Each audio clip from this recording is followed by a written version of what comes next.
Atha Yoga Anushasanam.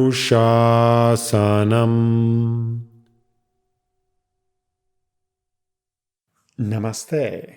Welcome to Unravel the Thread, a podcast for people who want to apply the Yoga Sutras to yoga practice and to life today. Available online at simple-yoga.org, where you can also find courses, articles, videos, and guided meditations to enrich your practice. I am Ruben Vázquez, your companion on this journey of exploration. On today's episode, we continue our journey through the second chapter of the Yoga Sutra by exploring Sutra 234, Abstaining from Negativity and Violence. Sutra 234 says, choosing not to engage in negative and violent thoughts, emotions, or actions at any level prevents never-ending pain, imbalance, and suffering. Pratipaksha Bhavana. In the 20th century, Gandhi, inspired by the Bhagavad Gita, embodied nonviolence in an admirable and enduring way. This sutra echoes in Gandhi's words. If we could change ourselves, the tendencies in the world would also change. As a man changes his own nature, so does the attitude of the world change towards him. This is the divine mystery supreme. A wonderful thing it is, and the source of our happiness. We need not wait to see what others do. Although it may often seem that the practice of yoga is a solitary endeavor that may lead to isolation, the contrary is true. The more you are integrated, the easier it is for you to see that you're not alone, and indeed that you have never been alone. In support of verse 233, Sutra 234 specifically reiterates how negativity and violence plant seeds for never-ending pain and suffering. Although this may seem obvious, Patanjali categorically spells out how all violence will generate more suffering and ignorance, regardless of your role in it, as initiator, offender, or accomplice, or its cause, confusion, delusion, or anger. Engaging in negativity and violence plants the seeds for future experiences that will be colored by suffering. Observing your own internal environment, you can explore the immediate effects of negative and violent thoughts in yourself. Start by sitting or lying down in a comfortable position and relaxing any holding or tension to establish a baseline for your experiment. Then, bring into your space of awareness a negative emotion. Stay with it, noticing how you feel inside. Try this also with a negative thought or memory. How are your different systems affected by this negativity? Do you notice changes in your sensations, breath, and overall outlook?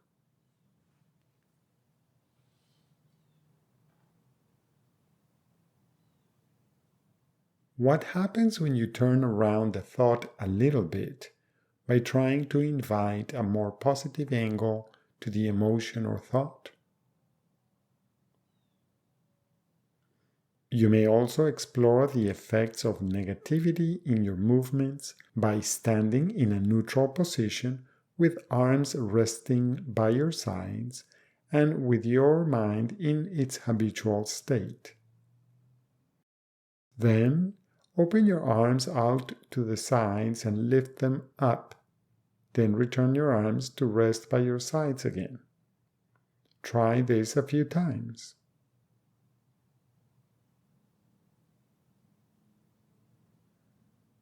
Then recall a negative thought or emotion and do the same movement a few times.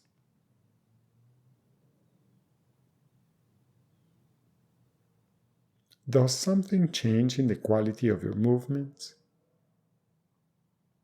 What happens when you choose an inspiring thought or emotion and do the movements?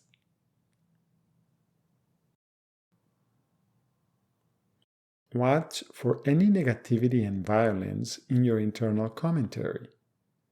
Unfortunately, for some of us, it is very common to hear our internal voice on a constant tirade berating many aspects of ourselves.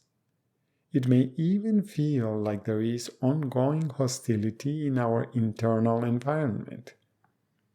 Experiment to find out if turning around your ways of being toward uplifting and inspiring thoughts and emotions, pratipaksha bhavana, may contribute to create a more harmonious and integrated internal environment.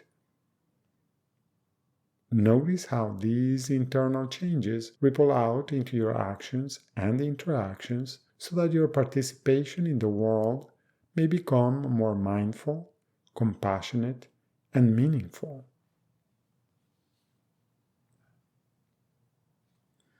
As usual, one more way of exploring the meaning of this sutra is by chanting it. You can choose to chant it in its traditional form with some of the words coming together. Vitaraka himsadaya karatakarita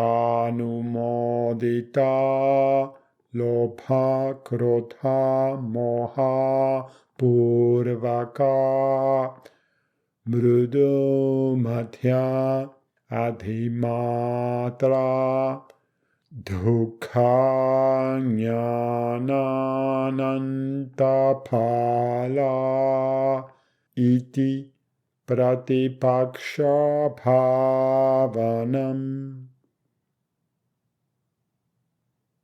Another option is to chant each word in the sutra individually.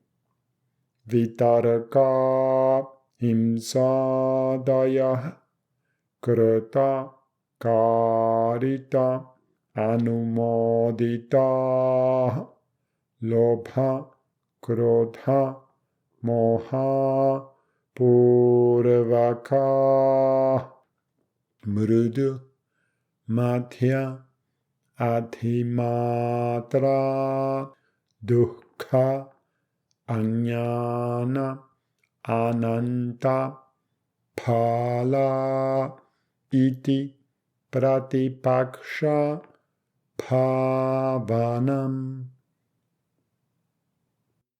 Vitarakaha himsadaya krita karita anumodita lobha krodha moha purvaka mrudo madhya adhimatra dukkha ajnana ananta palaha iti pratipaksha bhavanam.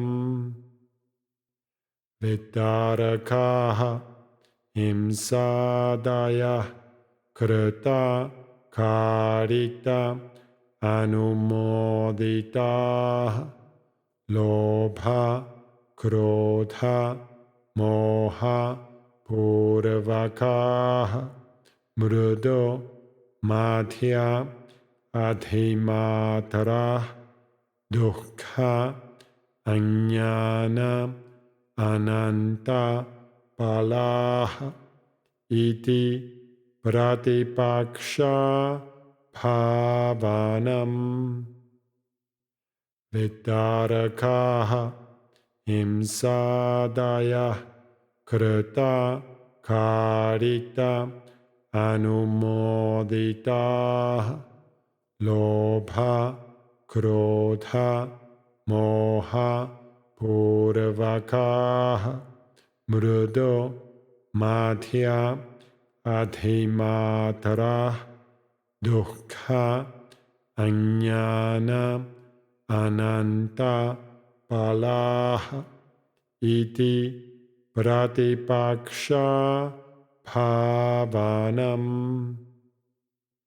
vitarakaha himsadaya krita karita anumodita lobha krodha moha purvakaha mrudo madhya adhimatara dukkha ajnana ananta palaha iti pratipaksha bhavanam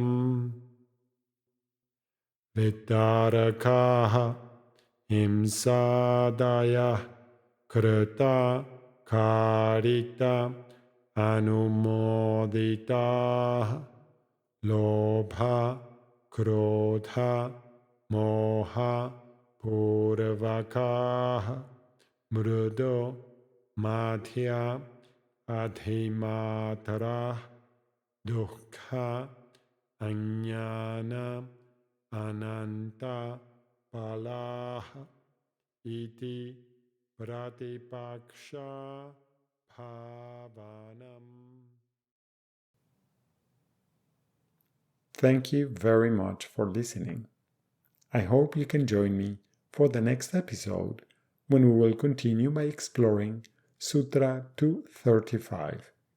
Please remember that you can find more information, yoga courses, and many free resources including articles, videos, and guided meditations at simple-yoga.org. I would appreciate it if you could share this podcast with others. Thank you. Until next time, Namaste.